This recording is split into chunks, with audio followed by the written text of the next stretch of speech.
I like it. It may be small, but it's good. And so that's another name to keep our eye on as we head into drafts, Adrian Houser. Now, yesterday, Josh Hader, another Brewer pitcher, only got one out and was charged with 3 runs against the same Athletics. He gave up a leadoff double to Franklin Barreto and then back-to-back walks, a couple of wild pitches. He did manage to get Matt Olson out to pop out before being lifted. And he is, of course, the most dominant left-hander in the game. Now, the Brewers want him to be the effector. And so we may see Hader come out of the closer role this year, but he's still going to be an effective and huge part of that Brewer bullpen, whether or not he is the effector or the closer. Now, I just mentioned Franklin Barreto of the Oakland A's. He went 3 for 5 yesterday. 3 doubles, an RBI, pair of runs. He's in a battle with Jorge Mateo, Chad Pinder, and Tony Kemp for the everyday second base job. Now, we all know Franklin Barreto because he was a top prospect a few years ago. He's now 24 years old, but this spring he's hitting .333. That's 11 for 33 with 6 extra base hits in 12 Cactus League games. He's out of minor league options. So as Elvis would say, it's now or never for Franklin Barreto in Oakland. Stay tuned, fantasy owners. Stay tuned, those of you who've not yet drafted, because with Barreto out of options and with Barreto hitting .333, he may well be the Oakland Athletic starting second baseman when we break camp in about 17 days. Justin Upton, off to another slow start. How many of you drink the Justin Upton Kool-Aid just a little bit too much? Name me one of those. Last year, I would not drink the Kool-Aid any longer, thank goodness. Because not only did he stink again, he also didn't play. Yesterday, he went 0 for 3 with a pair of strikeouts. And I know it's a spring training game. Okay, I'm on it. But he's hitting .125, 2 for 16 in 8 games this spring. He's 32 years old. And for all the power he can give you, you've got health issues with Justin Upton. And has there ever been a more inconsistent 30 home run type player? I don't want him on my team. I don't want Justin Upton on my team. My fantasy team. He will break your heart and make you cry. There used to be a song that did that. You broke my heart and you made me cry. That's Justin Upton, guys. And he's doing nothing this spring to make me have any type of warm fuzzy whatsoever. Okay, so I talked about a few minutes ago Thomas hitting his, 5th home run of the spring? How about who he's tied with for the most this spring? Orlando Arcia of the Milwaukee Brewers, who clubbed a solo home run yesterday, his 5th of the spring. And he's hitting .304, that's 7 for 23. 5 of the 7 are home runs, only 2 strikeouts. He's 25 years old. Is he worthy of late round investment in fantasy drafts this year? And I say yes, resoundingly yes, he is worthy of a late round draft pick. He's off to a good start. He's in a ballpark that is a haven for runs. He's getting ready to climb up into those most impressive years when you should be compiling statistics. Not quite there yet,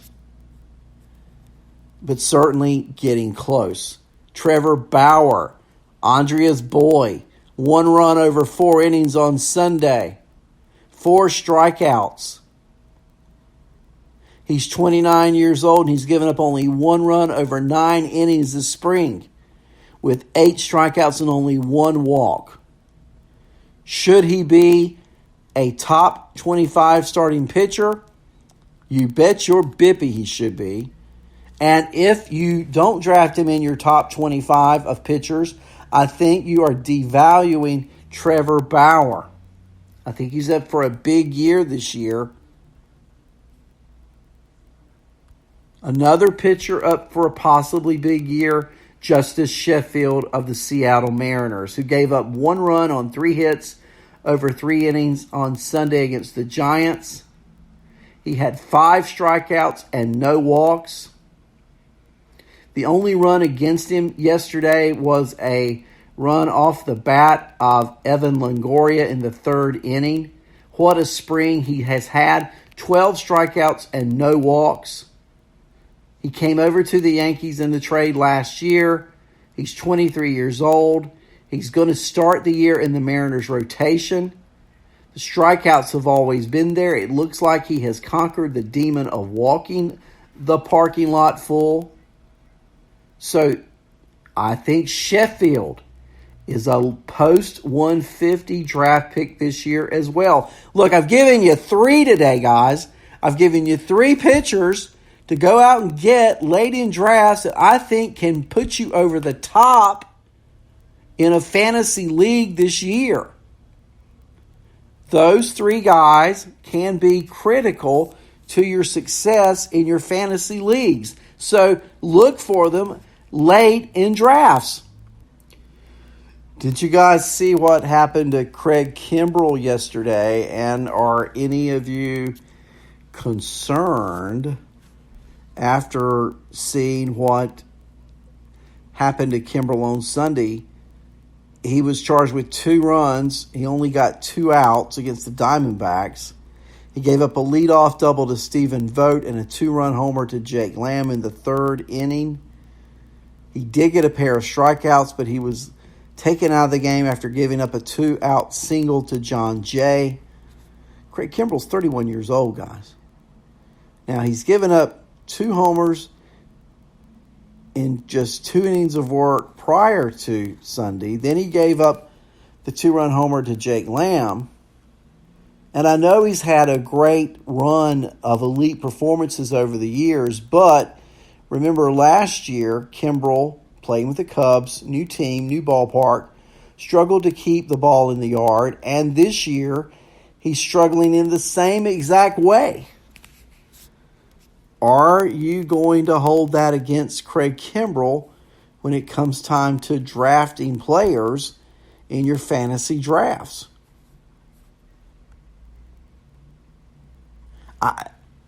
I'm not a big fan of Craig Kimbrell. His past season just did not do it for me. Another pitcher whose last year didn't do it for me is Kyle Freeland. Now, in 2018, Freeland was a contender in the Cy Young race, and last year he was sayonara.